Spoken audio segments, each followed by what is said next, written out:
ناظرین کی اس کے آغاز میں ہم دیکھتے ہیں کہ بورو ایک جنگل میں فاطمہ اور شمسہ خاتون کا منتظر ہوتا ہے۔ اسی لمحے تراب ورلڈ 1 کی جانب سے ایک خط لاتا ہے جس میں لکھا ہوتا ہے کہ حریم صلیبیوں کا تھا اور بدلے میں کوئی قیدی واپس نہیں کیا جائے گا۔ بورو غصے سے آگے بڑھنے لگتا ہے کہ کارا تیکن اور گھوگ برو انہیں سمجھاتے ہیں کہ انہیں شام واپس جا کر منصوبہ بندی کرنی چاہیے اور کہتے ہیں کہ جو ہوا اس کی قیمت مل کر ادا کریں۔ دوسری جانب خواتین کی باقی ابلین میں لائی جاتی ہے تو شمسہ ایک سپاہی کو دیکھتے ہوئے کہتی ہے کہ یہ سلطان کے سپاہی نہیں ہے۔ سبیلا کے پوچھنے پر کمانڈر بتاتا ہے کہ بالن ابلین میں نہیں ہے، لارڈ جوڈاس کے حکم پر انہیں یہاں لایا گیا ہے۔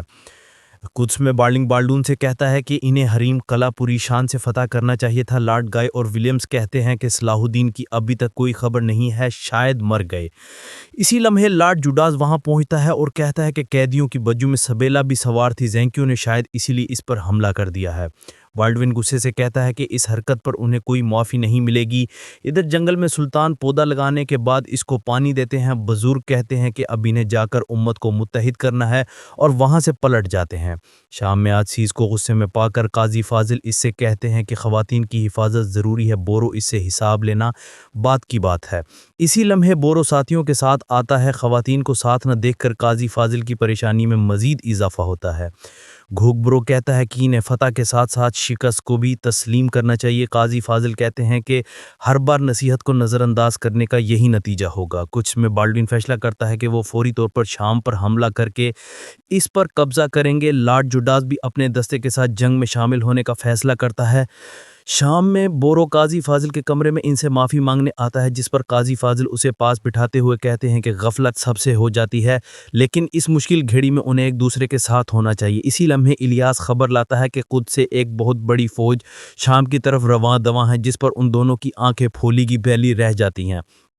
ایک منظر میں بالڈنگ بالڈون سے کہتا ہے کہ مسلمان ہرگز کسی عورت کو اغوا نہیں کر سکتے۔ لارڈ جوڈاس کہتا ہے کہ جنگ میں سب جائز ہوتا ہے اور اس کی رحم دلی اس کی سب سے بڑی کمزوری ہے۔ بالنگ کہتا ہے کہ اسے فوج کی پہلی صفوں کی قیادت سونپی گئی ہے، اب اسے جانا چاہیے۔ شام کے دیوان میں قاضی فاضل صلیبیوں کے وار کو ناکام بنانے کا منصوبہ ترتیب دے رہے ہوتے ہیں۔ بورو ابتدائی حملے کے بعد شام لوٹنے کا مشورہ دیتا ہے، جبکہ ایتھیز میدان جنگ میں کافروں سے لڑنے کی رائے دیتا ہے۔ وزیر اماد کہتے ہیں کہ انہیں سب سے پہلے آپس میں متحد ہونے کی ضرورت ہے۔ قاضی فاضل سب کی الگ الگ رائے سن کر پریشانی سے صلاح الدین کو یاد کرتے ہیں۔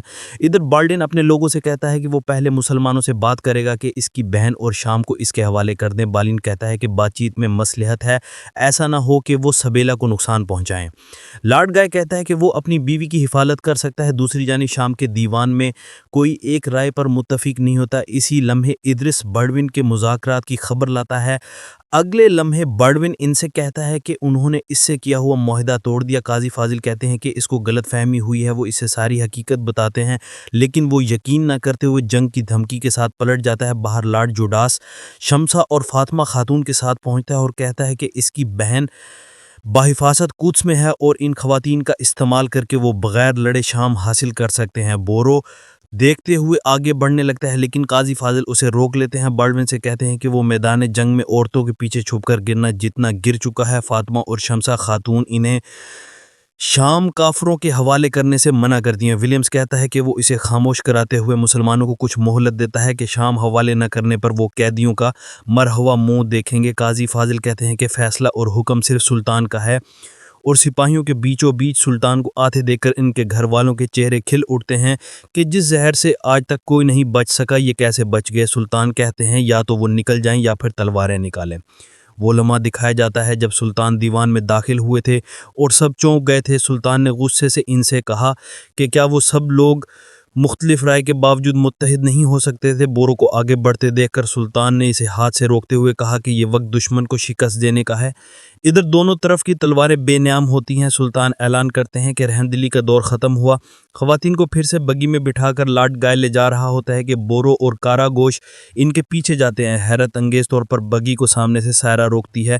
لارڈ گائے اس سے کہتا ہے کہ کیا وہ اپنے باپ کے قاتل کی مدد کر رہی ہے، جس پر سائرہ جواب دیتی ہے کہ جس کی جتنی زندگی لکھی ہو وہ اتنی ہی جیتا ہے۔ ادھر سلطان کے ساتھی اور بالڈوین کے سپاہی خوب لڑ رہے ہوتے ہیں اور پھر سلطان اور بالڈوین آمنے سامنے آتے ہیں۔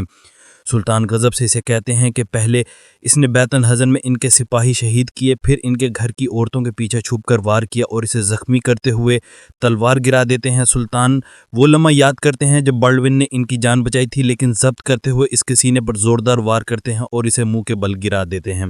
لارڈ جوڈاس اور جاتلی حیرانی سے یہ منظر دیکھ رہے ہوتے ہیں۔ ناظرین، صلاح الدین ایوبی کی تمام ایپیسوڈ دیکھنے کے لیے اپنی وائس چینل کو سبسکرائب کریں۔